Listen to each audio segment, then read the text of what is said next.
তো যেই ব্যক্তি বলছে সবে বরাতের রাত্রে সারা রাত্র ইবাদত না কইরা পতিতালয় যায় থাকা উত্তম, আরো ভালো, সে কি মুসলমান? সে কেন মুসলমান না সেটাও বলতেছি। আল্লাহ যে কোরআনে বলছেন লাইলাতুম মুবারাকা, ইন্না আনজালনাহু ফি লাইলাতিম মুবারাকা, এই মুবারকময় রাত যতটা আছে তাফসীরের মাধ্যমে একটা হলো লাইলাতুল বরাত। সে আল্লাহ পাকের সেই মুবারকময় রাতকে অস্বীকার করেছে। আর 2 নম্বর, আমার নবী এই লাইলাতুল বরাতের ব্যাপারে বলছেন সেটা কোন রাত?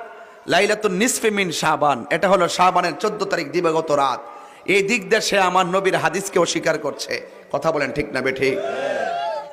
তো কোরআনের আয়াত, রাসূল পাকের হাদিস, মান কাযাবা আলাইয়া মুতাআম্মিদান ফালিয়াতাবাওয়া মাকআদাহু মিনান নার,